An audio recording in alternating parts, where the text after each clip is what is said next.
चलो आज का सेशन शुरू करते हैं। तो जल्दी से यार सेशन को शेयर कर दो, सेशन को लाइक भी कर दो। आज हम लोग डिस्कस करने वाले हैं स्टैटिक डायनेमिक सिस्टम्स के इन्वर्टिबल नॉन इन्वर्टिबल सिस्टम्स कैसे डिफाइन होगा एलटीआई सिस्टम के केस में। उसके अलावा हम लोग डिस्कस करने वाले यूनिट स्टेप रिस्पॉन्स के बारे में भी, ठीक है। तो आज की क्लास में 2-3 इंपॉर्टेंट चीज़ें हमारी बची हुई हैं, फिर हमारा आज की क्लास में सिस्टम ऑलमोस्ट खत्म हो जाएगा। हालांकि सिस्टम के कुछ कंपोनेंट्स होते हैं जो आप डिफरेंट ट्रांसफॉर्म्स में पढ़ोगे, जैसे सिस्टम के बारे में थोड़ी सी और जानकारी आपको फूरियर ट्रांसफॉर्म में होगी, थोड़ी सी और जानकारी आपको फूरियर सीरीज में हो जाएगी। ऐसा करके काफ़ी सारी डिफरेंट इन्फॉर्मेशन आपको आगे आने वाले चैप्टर्स में भी मिलती रहेगी, ठीक है। ओके, चलो शुरू करते हैं यार फिर। तो आज की क्लास में देखते हैं invertible and non invertible systems. Invertible, ठीक है। तो आज की क्लास में सारे इंपॉर्टेंट टेबल्स वगैरह हम लोग बनाएंगे और बहुत सारी इन्फॉर्मेशन ना आगे आने वाले चैप्टर्स में भी मिलती है।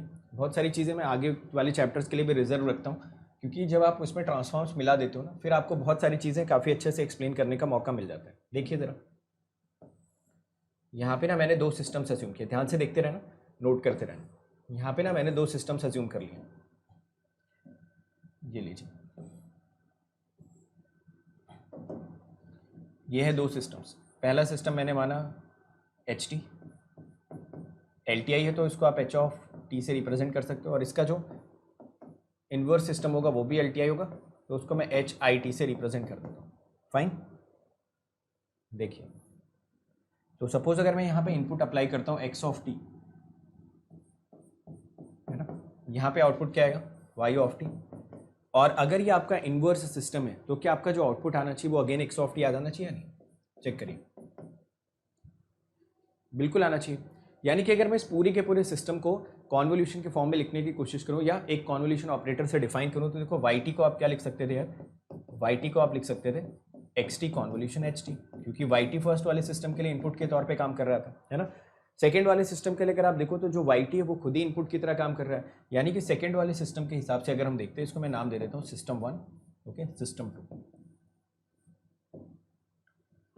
और 1-2 चीज़ें आज की क्लास में डिस्कस भी करनी, वो भी आप लोगों से डिस्कस करते हैं। तो देखिए, y t convolution h i t, ठीक है। एक बार ये दोनों चेक करो, अगर आपका ये सिस्टम 1 होगा तो क्या जो वाई टी आएगा वो x T convolution h T मिलेगा, यस। और जो सेकंड सिस्टम होगा वहाँ से अगर आप एक्स ऑफ टी लिखोगे तो ये इनपुट हो जाएगा, ये आउटपुट। अब मैं क्या करना चाहता हूँ ना, यहाँ पे वाई टी की वैल्यू पुट करना चाहता हूँ, तो वाई टी आपको मिल जाएगा कुछ ऐसा, h t convolution h i t. एक बार ये देख लो आप लोग। Very good morning everyone, good morning. Check करिए एक बार इसको और बताइए। तो अल्टीमेटली आप ये बोल रहे हो कि अगर किसी एलटीआई सिस्टम को इन्वर्टिबल होना है तो एलटीआई सिस्टम को आप एचटी से रिप्रेजेंट करोगे, इस एलटीआई सिस्टम को आप एचआईटी से रिप्रेजेंट करोगे, और ओवरऑल ये एक्सप्रेशन मिलेगा। तो ये जो एक्सप्रेशन आपको मिला है x of t equal to, ये जो एक्सप्रेशन आपको मिल रहा है x of t is equal to x of t convolution h t convolution h i t. आप मुझे बता सकते हो कि इसमें अगर एल एच एस और आर एच एस को बराबर होना है तो आपका जो h t convolution h i t उसकी वैल्यू कितनी होनी चाहिए। तो अगर आपको यहाँ पे h t convolution h i T लिखना है तो आप बता सकते हो इसकी वैल्यू कितनी हो जाएगी। तो आप बोलोगे सर अगर ये एक्स ऑफ टी के इक्वल होना चाहता है तो 110% ये जो एच टी और एच आई टी का कॉन्वोल्यूशन है ये इम्पल्स सिग्नल ही आना चाहिए, तभी हम इस पर्टिकुलर एक्सप्रेशन को बोल सकते हैं कि x t equal to x t हो जाएगा या L H S equal to R H S हो जाएगा। यानी कि यहाँ पे एच टी और एच आई टी का जो कॉन्वोल्यूशन आना चाहिए वो आपको कितना दिख जाना चाहिए, डेल टी। ये नोट करो, फिर मैं आपको एक स्टेटमेंट बोलता हूँ, वो स्टेटमेंट भी आप याद रखो, ओके। हाँ, डिफरेंशिएशन और इंटीग्रेशन वाले टाइप्स हम लोग करवाएंगे। असल में डिफरेंशिएशन और इंटीग्रेशन का जो टॉपिक होता है ना, वो अभी थोड़ी देर में हम लोग फूरियर सीरीज में सीखेंगे, और अभी कॉन्वोल्यूशन खत्म नहीं हुआ, ऐसा मत समझो, हर एक चैप्टर में कॉन्वोल्यूशन आता रहेगा। जैसे फूरियर सीरीज में वापस से कॉन्वोल्यूशन आएगा, ट्रांसफॉर्म में वापस से आएगा, मतलब जो सिग्नल सिस्टम होता है ना, मैं आपको फर्स्ट क्लास से बता रहा हूँ, पूरा का पूरा सब्जेक्ट इंटरकनेक्टेड होता है। जैसे आप यहाँ पे स्टेबिलिटी पढ़ रहे हो, इसका मतलब ये नहीं स्टेबिलिटी यहीं पे खत्म हो गई, स्टेबिलिटी के आगे और भी डिफरेंट टूल्स हमको देखने को मिलेंगे। फाइन, चलो तो यार शेयर भी कर दो सेशन को जल्दी से, कल से आप लोगों को तो फूरियर सीरीज ही पढ़ना है ना। तो चलिए, तो आई होप ये डिस्कशन सभी लोगों को समझ में आए। यानी मैं एक स्टेटमेंट बोलता हूँ, वो स्टेटमेंट आप अच्छे से सुनिए। If a system if an LTI system has to be invertible, then the convolution of unit impulse response of the system and its inverse system should always be an impulse signal. ठीक है। तो ऐसा statement लिख के आएगा, वो statement आप सही से बताना। यहाँ पे देखो मल्टीप्लिकेशन मैं नहीं यूज़ कर रहा हूँ, मैं बोल रहा हूँ HT और HIT का जो कॉन्वोल्यूशन आएगा ना, वो आपको हमेशा क्या मिलेगा, डेल्टी। अच्छा, आज की क्लास में दो बहुत ही इंपॉर्टेंट चीज़ें हम लोग कवर करने वाले हैं, यूनिट स्टेप रिस्पॉन्स कवर करने वाले हैं और parallel and cascade connection of systems भी देखने वाले, तो वो दोनों भी काफ़ी इंपॉर्टेंट, उससे बहुत सारे क्वेश्चन आते हैं। ठीक है, चलिए इसी कहानी को अगर हम थोड़ा सा आगे बढ़ाएं, यानी कि आगे से अगर मुझे कोई भी LTI सिस्टम मिलता है, क्वेश्चन में ऐसा दिया रहेगा, HT दिया रहेगा और पूछेगा which of the following is it's inverse system, ऐसा दिया रहेगा आपको क्वेश्चन में। तो आप क्या करना, H(t) दिया है, चार ऑप्शंस में से वो HIT चूज कर लेना जिसमें HT और HIT के कॉन्वोल्यूशन करने पे आपको रिजल्ट क्या मिल जाए, डेल्टी। ठीक है, देखो थोड़ा बहुत आप लोगों ने लाप्लास ट्रांसफॉर्म कॉलेज वगैरह में पढ़ाई होगा। अगर लाप्लास ट्रांसफॉर्म ले लेते हैं बोथ साइड्स का, तो आप मुझे बता सकते हो अगर सिग्नल एक डोमेन में कन्वॉल्व हो रहा है तो दूसरे डोमेन में मल्टीप्लाई हो जाएगा। ये सब अगर आपको नहीं पता है तो आप आगे आने वाली क्लासेस में सीख जाओगे, बट आई होप थोड़ा बहुत बेसिक सबको पता होना चाहिए। नहीं पता है तो मैं बता दे रहा हूँ कि अगर किसी भी सिस्टम को किसी भी दो एंटिटीज़ को आप टाइम डोमेन में कन्वॉल्व करते हो तो फ्रीक्वेंसी डोमेन में या इस डोमेन में जनरली वो मल्टीप्लाई हो जाती है। और डेल ऑफ टी का लाप्लास ट्रांसफॉर्म आपका कितना होता है, यूनिटी। तो डेल टी का लाप्लास ट्रांसफॉर्म मैंने यहाँ पे लिख दिया, इन दोनों को मल्टीप्लाई कर दिया। तो देखो यहाँ से अगर आप HIS या इन्वर्स सिस्टम का ट्रांसफर फंक्शन निकालना चाहते हो तो वो आपके मेन सिस्टम के 1/s के बराबर आता है ना। तो यहाँ पे ज़्यादा बेहतर फील होता है इन्वर्स देख के, कॉन्वोल्यूशन वाले में उतना बेहतर फील नहीं होता है। यहाँ पे ना फीलिंग उतनी बेहतर नहीं आती यार, ये इन्वर्स हो कैसे गया, मतलब HT और HIT को हमने कन्वॉल्व किया, डेल्टी मिल गया, तो इन्वर्स की वो बेहतर फीलिंग नहीं आती। जबकि अगर इसी चीज़ को आप लाप्लास के थ्रू देखने की कोशिश करोगे ना तो आपको थोड़ा बेहतर फीलिंग आएगी कि सही बात है यार, अगर हम इन्वर्स सिस्टम निकालना चाहते हैं तो ओरिजिनल सिस्टम का 1/HS हमको यहाँ पे लिख देना चाहिए। एक बार इसको नोट करो, फिर एक मैं शॉर्ट में क्वेश्चन भी आपको करवा देता हूँ, इसको एक बार नोट कर लीजिए।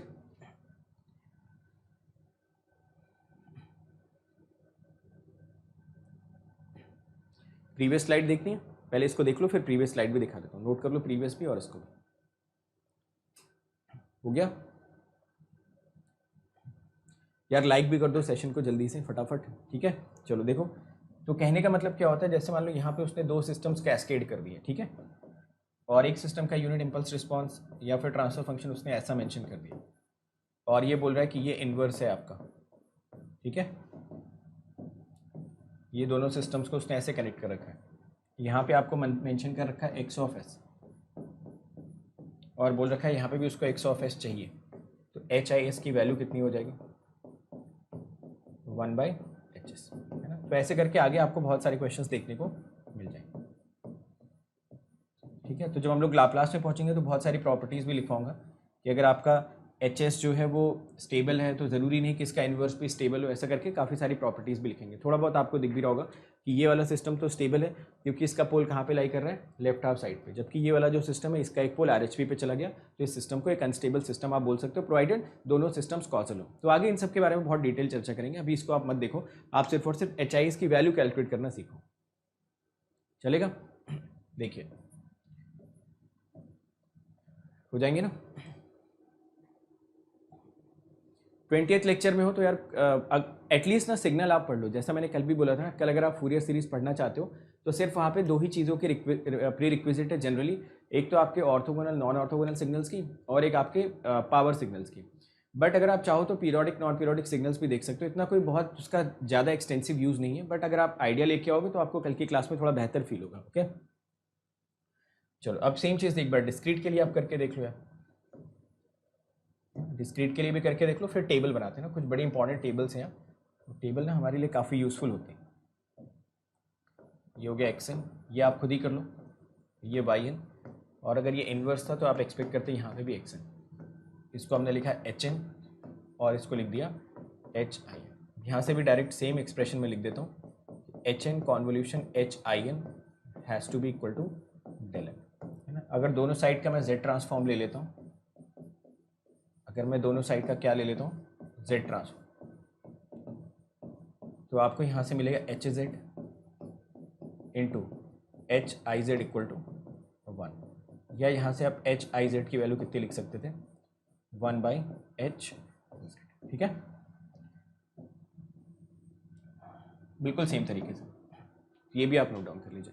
यानी कि अगर LTI सिस्टम में कभी भी इन्वर्टिबिलिटी वाले क्वेश्चंस आते हैं ना, तो 100% क्वेश्चन में आपको दो डेटा दिया होना चाहिए, HN HIN का डेटा दिया होना चाहिए, या फिर ऐसा डेटा दे देगा कि the following system is invertible with unit impulse response h of n, what will be the unit impulse response of its inverse system? तो बेसिकली आपसे HIN पूछेगा, तो HIN आप यहाँ से भी निकाल सकते हो। जनरली ऐसे केसेस में HIN हम Z ट्रांसफॉर्म से निकालते हैं, तो Z ट्रांसफॉर्म में ऐसे काफ़ी सारे क्वेश्चंस मैं आपको करवाऊंगा भी, जहाँ पे हम लोग इन्वर्स सिस्टम का ट्रांसफर फंक्शन निकालेंगे, फिर उसका इन्वर्स लेके हम लोग HIN भी कैलकुलेट कर लेंगे। ओके, आइगन फंक्शन वाला टॉपिक जो होगा वो आपका होगा फूरियर ट्रांसफॉर्म के लास्ट में, ठीक है, क्योंकि आइगन फंक्शन और आइगन वैल्यूज़ आपको समझने के लिए फूरियर ट्रांसफॉर्म की आपको नॉलेज होनी चाहिए। इनफैक्ट अगर आप उसको देखो तो जैसे फूरियर ट्रांसफॉर्म खत्म होता है उसके बाद वो आने स्टार्ट हो जाते हैं, फिर वो लाप्लास में भी आते हैं, जेड में भी आते हैं, और उसके बाद भी बहुत सारे डिफरेंट वेरिएशंस हम लोग देखते हैं आइगन फंक्शंस के, ठीक है। तो देखो ये सिंपल था, ठीक है। तो अब क्या करते हैं ना, कुछ टेबल्स बनाना स्टार्ट करते हैं। उसके लिए ना मैं जल्दी से आपके एक दो सजेशंस ले लेता हूँ, आप मुझे बताइए फटाफट, बस ये बताते जाओ। अगर एग्जाम में क्वेश्चन आता है कि following systems are causal non causal, तो कितने तरीके के क्वेश्चन आपसे पूछे जा सकते हैं? 2 तरीके के, एक LTI एक नॉन LTI।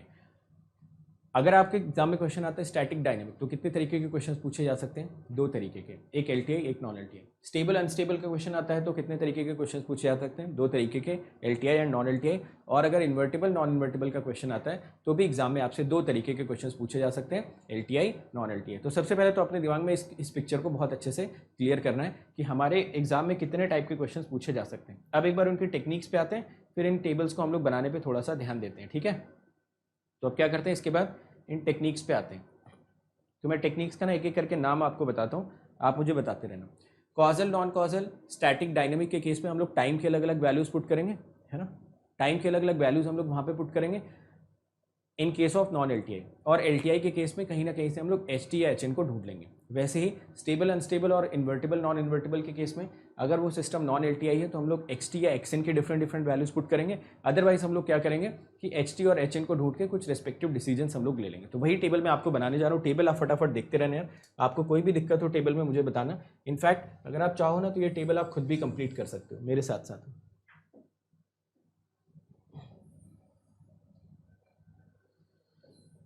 देखो अभी बहुत सारे कंपोनेंट्स ना आगे भी आएंगे, जैसे मैंने आपको बताया ना डिफरेंशियल इक्वेशन वाला आप लोग पूछ रहे थे, तो उसके मैं सारे एस्पेक्ट एक साथ डिस्कस करना चाहता हूँ, ठीक है।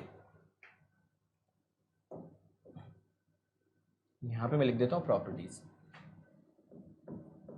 ये हो गई आपकी प्रॉपर्टीज। यहाँ पे मैंने लिख दिया नॉन LTI और यहाँ पे लिख दिया LTI। चलो बताते जाओ एक एक करके। सबसे पहले प्रॉपर्टी की बात करते हैं कॉजल।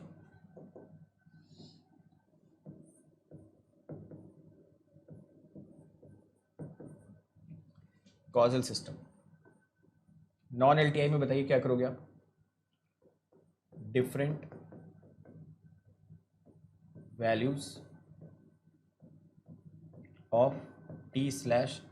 अब ये कैसे रखना है इसके बारे में तो काफ़ी डिटेल में चर्चा ऑलरेडी हो चुकी है, बट LTI के केस में क्या करोगे? HT और HN must be a causal signal. तो एक पूरे सिस्टम की पूरी प्रॉपर्टी कौन डिफाइन कर पा रहा है?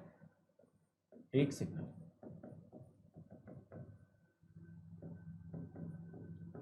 ठीक है, तो यही 2 तरीके के क्वेश्चंस एग्जाम में बनते हैं। अगला स्टैटिक सिस्टम।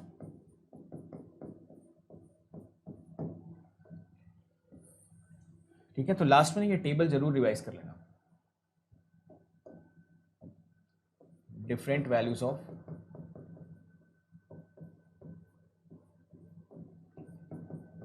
T/n और यहां पे क्या करोगे? HT और HN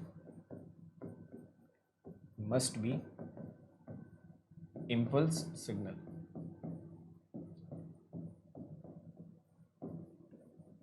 at T/n equal to. ठीक है, अब बात करते हैं स्टेबल की।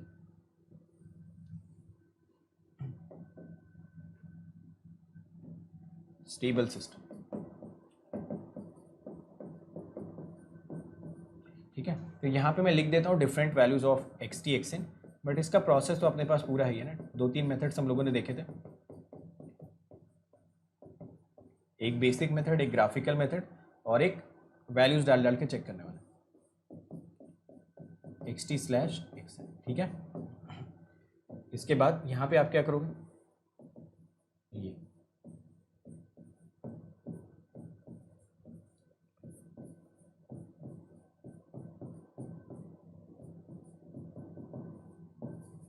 ये दोनों आपके कैसे आने चाहिए,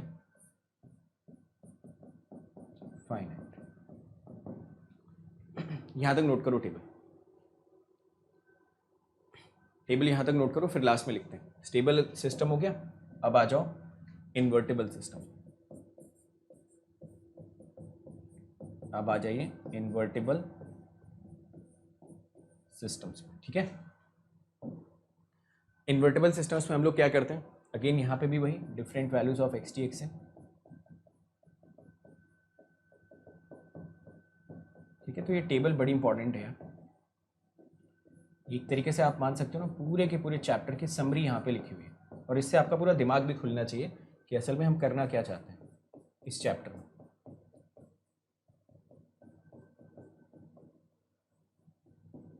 HN कॉन्वोल्यूशन HIN,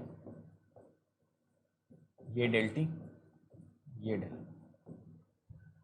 देखो भैया और बताओ, ठीक है, कोई दिक्कत है यहाँ तक तो बताइए।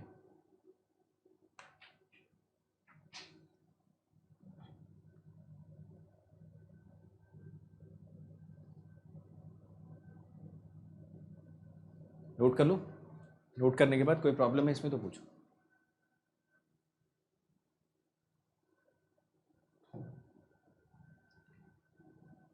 ठीक है। प्रॉपर्टीज नॉन LTI LTI,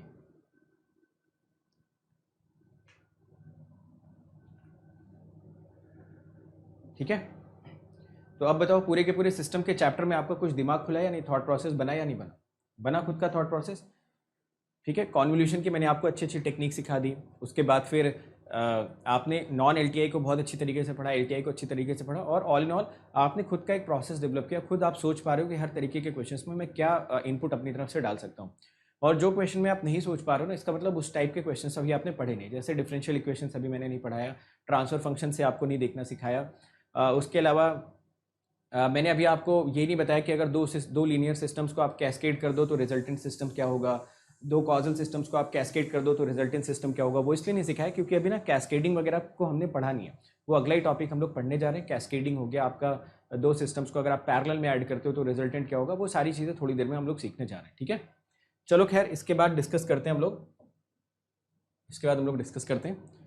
तो अगर आपको कभी पूरा चैप्टर रिवाइज करना है ना, तो अगर आप इतना भी रिवाइज कर लोगे ना, बाकी सारी चीज़ें सबकॉन्शियसली आपके दिमाग में स्टोर होंगी। अगर आपके पास आज भी कॉजल का क्वेश्चन आ जाता है जो नॉन LTI, तो आप प्रोसेसेस डेवलप ऐसे कर चुके हो ना, सबकॉन्शियसली आप उस क्वेश्चन को कर ही लोगे। 5 value of T, 3 value of N, ये सब हम लोगों ने क्लास में काफ़ी अच्छी तरीके से डिस्कस किया था, ठीक है।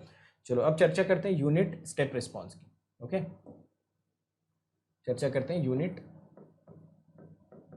Step response.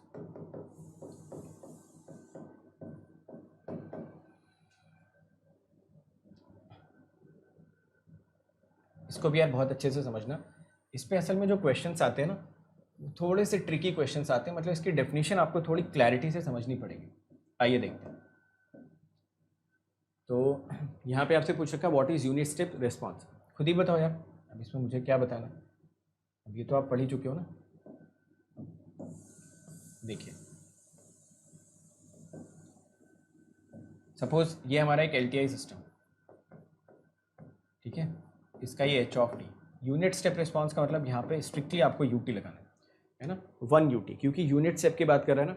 अगर सिर्फ स्टेप रिस्पॉन्स की बात करता तो हम यहाँ पे क्या लगाते थे, AUT या 2 UT काइंड ऑफ ऐसा, बट अगर हमने यहाँ पे UT लगाया तो उसके करस्पॉन्डिंग हमको आउटपुट कैलकुलेट करना है, और इस आउटपुट को हम लोग डेजिग्नेट कर देते हैं S ऑफ T से, ठीक है। तो आउटपुट को हम लोग डेजिग्नेट करते हैं S ऑफ T से। अब आप मुझे बताइए अगर इस S ऑफ T को लिखना होगा तो आप क्या लिखोगे, S of T will become H of T convolution UT।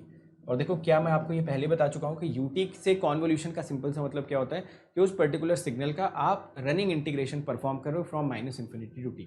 तो यहाँ से देखो आपको S ऑफ T की वैल्यू कितनी मिल गई, -इनफाइनाइट से लेके T, H of tau D tau. यहाँ तक देखो किसी को कोई दिक्कत, ये सब चीज़ें हम लोग ऑलरेडी बहुत अच्छी तरीके से डेवलप कर चुके हैं। देखिए और बताइए। ओके, बिल्कुल सिंपल है ना। अब अगर दोनों साइड में डिफ्रेंशिएट कर दूँ तो, अगर मैं दोनों साइड डिफ्रेंशिएट कर देता हूँ तो मुझे मिल जाएगा d s t by d t equal to h of t. ये बस आप नोट कर लो, फिर मैं कुछ रिलेशंस लिख देता हूँ। ठीक है, यस। तो बहुत ही सिंपल, इनफैक्ट इसमें कुछ था भी नहीं, इससे तो बहुत बड़ी बड़ी चीज़ें ऑलरेडी हम लोग कॉन्वोल्यूशन में करके आ रहे हैं। बस यहाँ पे ना नाम आपको पता होना चाहिए। जैसे मान लो मैं आपको ना कुछ डिफरेंट केसेस समझाता हूँ, सारे केसेस आप समझ लो, सारे केसेस आप समझ लो। सबसे पहले रिलेशन, ठीक है, ये रिलेशन आप समझिए। यूटी का नाम क्या होता है? यूनिट, पहले रिलेशन लिख देते हैं फिर इसको देखते हैं। एच टी का नाम क्या होता है? Unit impulse response, unit impulse response. And S of T का नाम क्या होता है? Unit step response. इनके बीच में रिलेशन देख लेते हैं।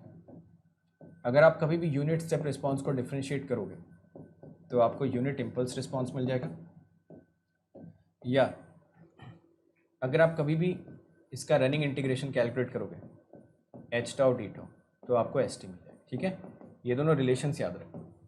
और एक तीसरा रिलेशन जो मैंने अभी आपको बताया, s of t is equal to h of t convolution u t. ठीक है, तीन रिलेशंस ही आपको याद रख लोगे यार। फिर ना कुछ आपको टेबल्स बनवा के कुछ समझाता हूँ। असल में जो टेबल मैं आपको बनाने जा रहा हूँ ना, टेबल बना के समझाने जा रहा हूँ, क्वेश्चन वैसे ही आपको एग्जाम में पूछा जाता है, डायरेक्टली और इनडायरेक्टली। तो पहले इसको कंफर्म करो, फिर वो समझाता हूँ। ठीक है, तो कल की क्लास में आने से पहले orthogonal, non orthogonal signals, periodic, non periodic और पावर सिग्नल्स को रिवाइज कर लेना, एक दो क्लास में कर लेना, सो दैट आप फूरियर सीरीज को बिल्कुल अच्छे से समझ पाओ। ठीक है, हाँ, यूटी डेल्टी वाले रिलेशन पे आते हैं, उसको ही अगले दोनों स्टेप्स में मैं समझाने जा रहा हूँ। ठीक है, तो इंपॉर्टेंट पॉइंट नंबर 1, 2 पॉइंट्स आप समझिए। देखिए ज़रा, ये था आपका एलटीआई सिस्टम और एग्जैक्टली सेम सिस्टम मैंने यहाँ पे भी ले रखा है। एग्जैक्टली सेम सिस्टम मैंने यहाँ पे भी ले रखा है। ज़रा देखो, ये था आपका डेल टी और ये था एलटीआई सिस्टम, है ना। तो एलटीआई सिस्टम में अगर आप डेल टी दोगे तो एच ऑफ टी तो मिलेगा ही मिलेगा। इसके अंदर कुछ रजिस्टर कैपेसिटर लगे होंगे, आप डेल टी लगाओगे आपको एस टी मिल जाएगा, इसको नोट डाउन कर लोगे एंड सो ऑन। अब देखो, अगर आप इसको इंटीग्रेट कर रहे हो, अगर आप इसको इंटीग्रेट करोगे, इंटीग्रेट का मतलब वही रनिंग इंटीग्रेशन, तो यहाँ पे क्या मिलेगा? U T.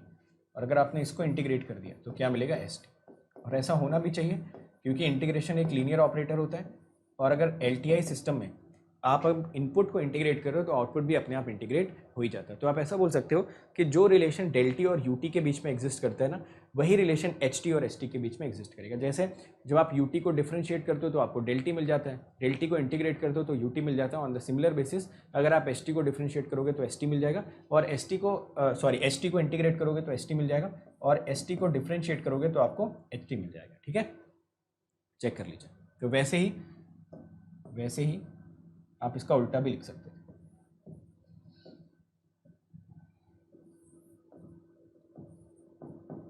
यहाँ पे डिफरेंशिएशन कर लेते हैं, यहाँ पे भी डिफरेंशिएशन।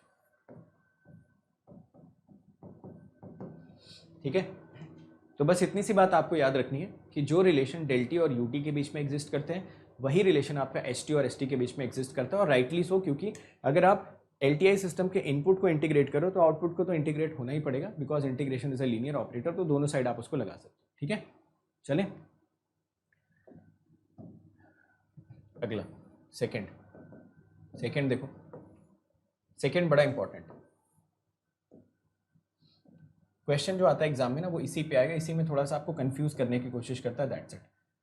जैसे एक तो ये हो गया, ये एक्स टी क्वेश्चन में मेंशन कर रखा है, यहाँ पे एच ऑफ टी दे देगा, वाई टी हर कोई निकाल सकता है, और पिछले 7-8 क्लास से यही तो कर ही रहे हैं। बट अब क्या करेगा ना, क्वेश्चन में आपको एच टी का डेटा नहीं देगा, बोलेगा एक एल टी आई सिस्टम है और उसका एस ऑफ टी आपको मेंशन कर रखा है एल टी आई, और पूछेगा किसी भी आर्बिट्रेरी इनपुट के लिए आप आउटपुट कैलकुलेट करके दिखाओ, ठीक है। तो ऐसा डेटा आपको क्वेश्चन में मेंशन किया रहता है। तो इस केस में आप थोड़ा सा केयरफुली डिसीजन लीजिए। आउटपुट लिखने के लिए तो अभी भी आप सेम ही चीज़ का यूज़ करोगे, x T convolution h T, बस एच टी लिखने के लिए आप थोड़ा सा क्या करेंगे, इस एक्सप्रेशन को मॉडिफाई करेंगे। कैसे? आप लिख देंगे x T convolution D s t by d T, देखो, है ना। तो आप बोलोगे सर ये तो बहुत आसान है, इसमें क्या बताने वाली बात है, बट एग्जाम इन्वायरमेंट में मैंने बहुत बार देखा कि अच्छे अच्छे लोगों का दिमाग काम नहीं करता है। एस टी दे देगा और पूछेगा कि इस पर्टिकुलर इनपुट के लिए आउटपुट बताइए, तो उसमें बहुत सारे लोग कंफ्यूज हो जाते हैं, बहुत सारे लोगों का दिमाग काम करना बंद कर जाता है। इसलिए मैंने आपको इसको केस के फॉर्म में करवा दिया कि अगर ऐसा दिखता है आपको एच ऑफ टी, तब तो कोई दिक्कत है ही नहीं। बाय द वे अगर आपको एस ऑफ टी क्वेश्चन में मेंशन कर देता है तो आप आउटपुट तो एच टी के साथ ही कन्वॉल्व करके लिखोगे, बाकी एच टी और एस टी के बीच में रिलेशन आपको ऑलरेडी पता है, ठीक है। एक क्वेश्चन करवा दें क्या इस पर, देखते हैं, शायद मेरे पास एक क्वेश्चन इस पर पड़ा हो अगर तो, ठीक है करवाते हैं क्वेश्चन, ठीक है।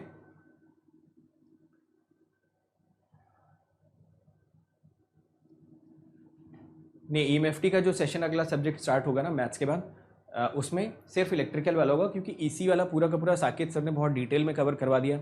शादी क्यू वगैरह के आपको अनसॉल्व क्वेश्चंस भी करवा दिए। तो अगर आप ईसी ब्रांच के हो और कम्युनिकेशन देखना चाहते हो तो लास्ट ईयर मैंने भी कंप्लीट करवाया था, इस बार साकेत सर भी ऑलमोस्ट कंप्लीट करा चुके हैं आई थिंक, तो आप जाके वहाँ पे देख सकते हो, ठीक है।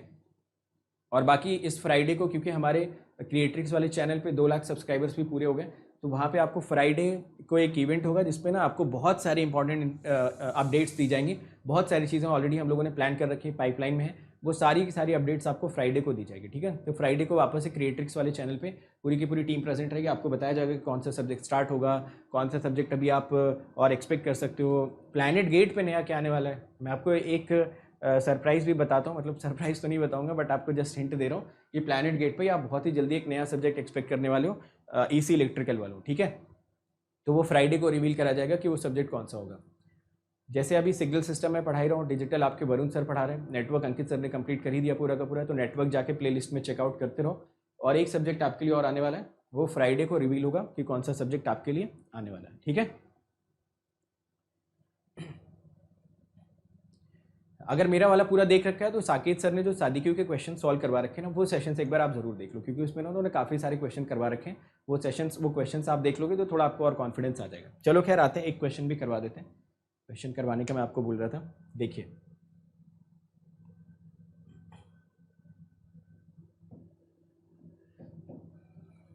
बाकी क्रिएट्रिक्स वाले चैनल पे भी आपको बहुत सारे इनिशिएटिव्स देखने को मिलेंगे। तो सारा सब कुछ हम लोग कब रिवील करेंगे, फ्राइडे को। फ्राइडे को आप लोग प्रेजेंट रहना, बहुत कुछ आपको वहाँ पे पता चलेगा। बाकी प्लस वालों के लिए भी बहुत सारी नई चीज़ें आने वाली हैं। क्वेश्चन ये दे रखा है, क्वेश्चन में आपसे बोल रखा है द रिस्पॉन्स ऑफ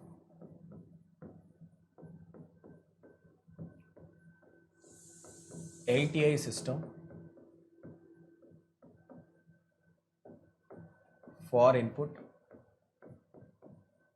ये देखो ये क्वेश्चन में मेंशन करेंगे, to u t for input to u t is e power minus t u t, ठीक है। क्वेश्चन में बोल रखा है unit impulse response of LTI system is, unit impulse response of LTI system. चलो पढ़ो इस क्वेश्चन को, आंसर निकालो, फिर डिस्क्रीट का भी देखते हैं, डिस्क्रीट के भी क्वेश्चन करते हैं, ठीक है ना। और प्लैनेट गेट का ना मुझे आप लोगों से टाइम अपडेट भी लेना है कि क्या 10 बजे वाला टाइम सही है या फिर टाइम अगर उसमें कुछ चेंज करना हो, क्योंकि अंकित सर का नेटवर्क तो ख़त्म ही हो गया, तो टाइम स्लॉट तो अपने पास ऑलरेडी फ्री है ना। मतलब कल से जब हम लोग फूरियर सीरीज़, कल से या जब भी हम लोग फूरियर सीरीज़ स्टार्ट करेंगे, अभी तक तो यही प्लान है कि कल से फूरियर सीरीज़ होगा, कल से नहीं होगा तो परसों से तो हो ही जाएगा, है ना। बहुत सारे बच्चे बोल रहे थे कि सर बीच में एक दिन का ब्रेक दे दो, चीज़ें रिवाइज कर लें, तो जैसा भी होगा अभी लास्ट में हम लोग डिस्कस कर लेते हैं, ओके। शेड्यूल तो मैंने कल का ही कर रखा हुआ है, बट देख लेते हैं, वो लास्ट में एक बार डिस्कस करते हैं। चलो पहले आप लोग ये क्वेश्चन का आंसर बता दो ना, फिर एक बार 2 चीज़ें मुझे आप लोगों से पूछनी है, एक तो टाइम का अपडेट आप लोगों से लेना है, सेकेंडली कि फूरियर सीरीज तो खैर स्टार्ट हो ही जाएगा कल से। देखो इसका आंसर बताओ, फूरियर सीरीज होगा पूरा, उसमें कोई चिंता, क्योंकि देखो सिस्टम में रिस्पांस में, अब जाहिर सी बात है अगर रिस्पांस आपका अच्छा रहा है तो अगला सब्जेक्ट आपको मिलना ही मिलना है, इसमें तो कोई डाउट ही नहीं है ना। रिस्पांस नहीं, जैसे सिग्नल में आपका रिस्पांस बिल्कुल ही खराब हो गया था तो मेरा फिर सिस्टम पढ़ाने का उस टाइम पे मन हुआ नहीं था, बट क्योंकि सिस्टम में आपने इतना अच्छा रिस्पांस दिया है तो यार जाहिर सी बात है मैं आपसे ज़्यादा मैं एक्साइटेड रहता हूँ कि मैं अगला टॉपिक आपको कौन सा पढ़ाऊँ, क्या सिखाऊँ आपको, है ना। तो अगर आप लोग आते हो तो जाहिर सी बात है कि हम अपना पूरा 100% देने की कोशिश करते हैं। चलो एक बार इसका आंसर बताइए फटाफट। यहाँ से मैं आपको एक चीज़ सिखाना चाहता हूँ इस पर्टिकुलर क्वेश्चन से। चलो देखते हैं क्वेश्चन में। देखो आपको मेंशन क्या कर रखा है। देखो कितने लोगों को ये समझ में आ गया कि क्वेश्चन में असल में ST नहीं 2ST का डेटा मेंशन कर रखा है। पहले तो ये बताओ कितने लोगों को ये बात समझ में आ रही है कि सवाल में ना ST नहीं 2ST का डेटा मेंशन कर रखा है। ये देखिए और बताइए, बोलो, है ना। तो क्वेश्चन में 2ST का डेटा आपका मेंशन कर रखा है क्योंकि इनपुट 2 UT के लिए उसने e⁻⁻t UT मेंशन कर रखा है। अब जरा आप यहाँ पे थोड़ा सा ध्यान से देखने की कोशिश करिए, ये देखिए,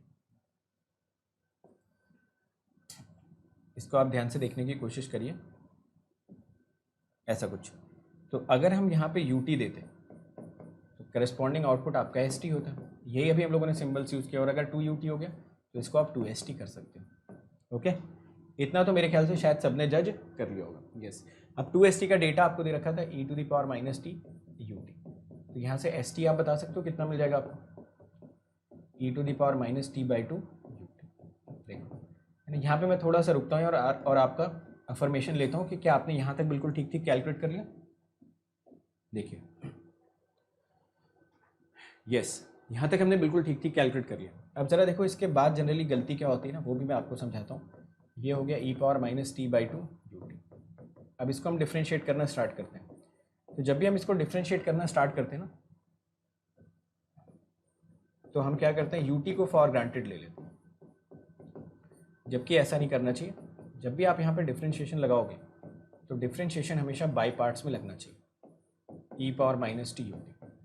आइए बाई पार्ट्स में लगाते हैं यहाँ पे, और आपको ये मिल जाएगा 1/2 e⁻⁻t UT का डिफ्रेंशिएशन ∆t, प्लस आप UT को होल्ड करोगे और इसका डिफ्रेंशिएशन मिलेगा -e⁻⁻t। देखिए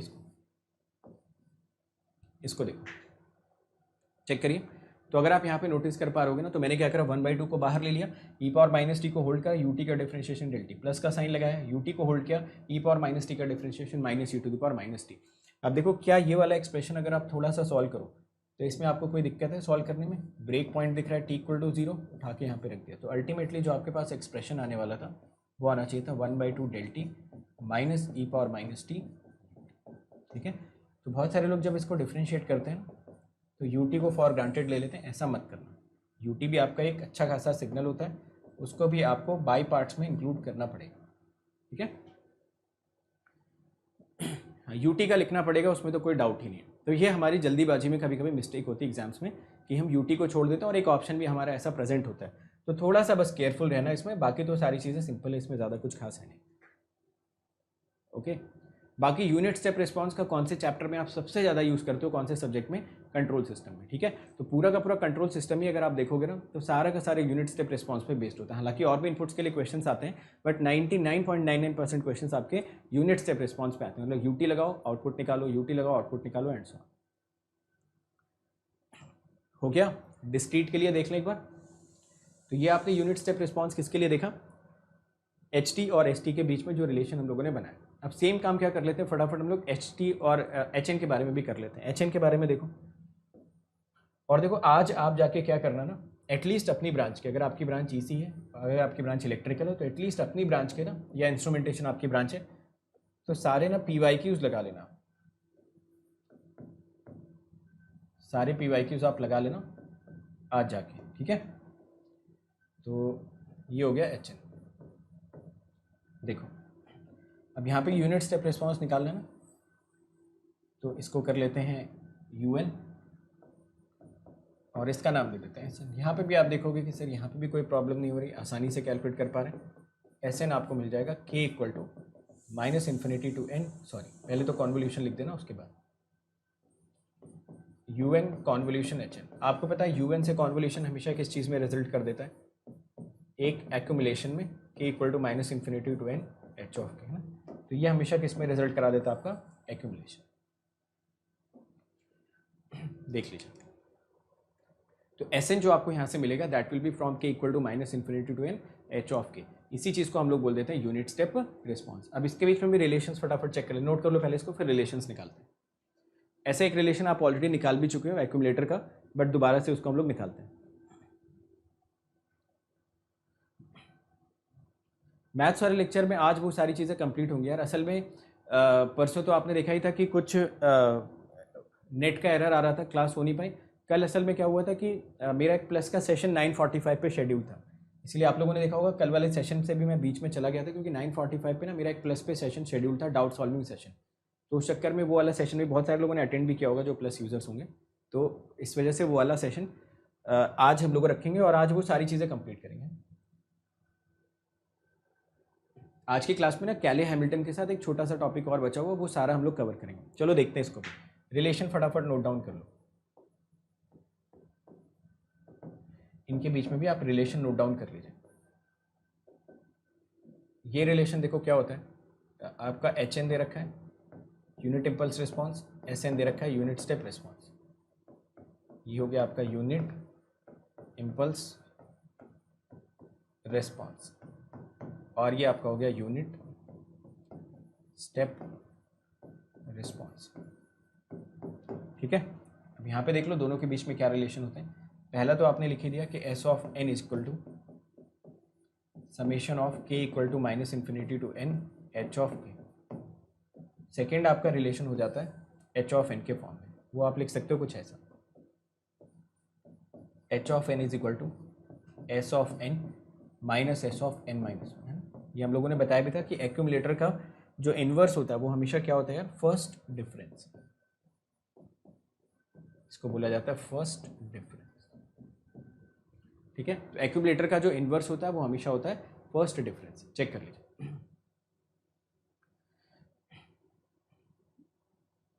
देखो कल वाले सेशन का पर्पज़ ही यही था यार कि आप लोगों को जस्ट इस चीज़ का एहसास कराना कि जिनको भी आप देखते हो, जो भी टीचर्स यहाँ पे प्रेजेंट है ना, वो भी कल परसों आपकी तरह एक स्टूडेंट ही थे, है ना, जिन्होंने सोचा कि कुछ अलग करते हैं और कुछ नया करते हैं, बस उसके लिए लग गए और फिर वो कुछ अलग कर बैठे। तो वैसे आप भी कर सकते हो, जस्ट एक बार सोचने की देर होती है और उसके लिए रिक्वायर्ड कदम उठाने की देर होती है।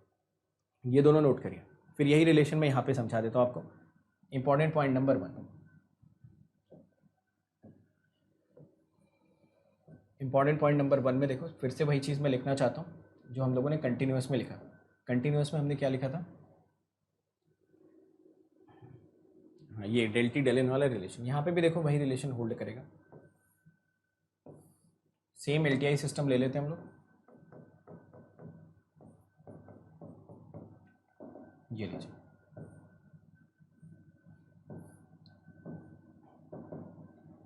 यहाँ पे अगर मैं देता हूँ डेल एन तो आप बोलोगे आउटपुट आ जाएगा HN। ठीक है, अब देखो अगर मैं इसको एक्यूमुलेट कर देता हूँ डेल एन को तो क्या मिलेगा, UN, और इसको अगर आपने एक्यूमुलेट कर दिया तो SN मिलेगा। ये क्या है, दोनों साइड में एक्यूमुलेशन। और अगर इसका आपने फर्स्ट डिफरेंस ले लिया तो HN मिल जाएगा ऑन द सिमिलर बेसिस। यहाँ पे भी अगर आप फर्स्ट डिफरेंस ले लोगे तो आपको डेल एन मिल जाएगा। ठीक है, चेक करिए।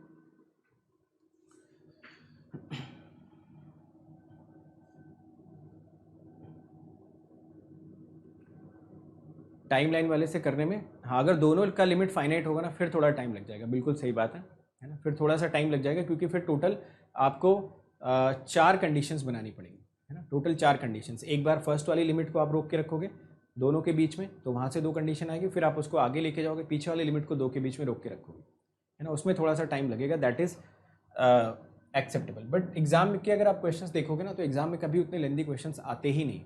इनफैक्ट अगर एग्जाम में आप देखोगे तो मैंने आपको बताया भी था, ज़्यादा से ज़्यादा वो डिफिकल्टी क्या करता है, आपको एक सिग्नल UT ज़रूर देगा इस बात का अंदाज़ा लगाने के लिए, अगर आप चाहो तो उसको इंटीग्रेशन में कन्वर्ट करके लगा सकते हो ना, बट हो जा रहा होगा ग्राफिकल वाले मेथड से तो बहुत कम टाइम लग रहा होगा इन टाइमलाइन मेथड, है ना। चलो सेकंड पे देखो,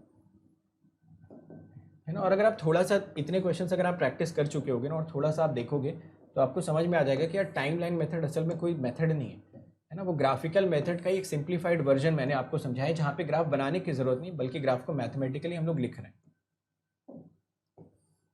अगर आपने थोड़े क्वेश्चंस प्रैक्टिस किए होंगे तो आपको इस चीज़ का अंदाज़ा भी लग गया होगा। चलो एक क्वेश्चन, एक पार्ट ये भी देख लो कि अगर यहाँ पे हम लोग देते हैं कोई भी एक्सन और LTI सिस्टम का HN मेंशन कर रखा तो YN आपको मिल जाएगा XN convolution HN।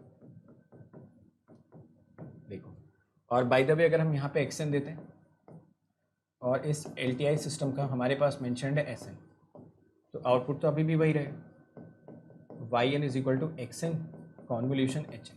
But HN का तो डेटा दिया नहीं क्वेश्चन में, तो आप क्या करेंगे XN convolution SN minus S of N minus 1 कर दें। ये भी बड़ा इंपॉर्टेंट होता है और इसमें भी जल्दीबाजी में हमको स्ट्राइक नहीं करता करना क्या, बट क्योंकि मैंने अब लिख दिया यहाँ पे तो अब आपको स्ट्राइक करना चाहिए। ओके, देखिए ठीक है, इस पे बेस्ड एक क्वेश्चन कर लें।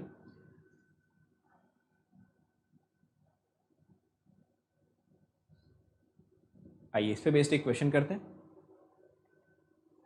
नोट कर लो अगर कोई कर रहा है, फिर इस पे बेस्ड एक क्वेश्चन भी आपको करवाता हूँ। PYQ यार कोई भी प्रीवियस ईयर क्वेश्चन की बुक ले लो ना यार, कोई भी ले लो जो मार्केट में आती हो, प्रीवियस ईयर क्वेश्चन जिनके सॉल्यूशंस वगैरह सही रहते हो, और फिर आप PYQs लगाना स्टार्ट कर दो। It's time to experience something glorious. Unacademy Combat. Compete, crack, conquer. A challenging gate contest engineered to give you an experience like none other. Where you put your knowledge to test. and battle it out with a test. To bring out the best in you, Unacademy Combat is the most competitive, gamified contest for gate till date, with the best of the questions by best educators. With detailed video solutions from top educators right after each contest. Combat live with peers to get real-time rankings and win big. Participate in every contest to improve your ratings. Challenging contests every fortnight or alternate Sunday. Live ranking after every question. Big rewards for top rankers. Your passion to crack gate deserves this. Your hard work towards your dream deserves this. Fuel your inner fire for the ultimate gate challenge. Unacademy Combat. Register now.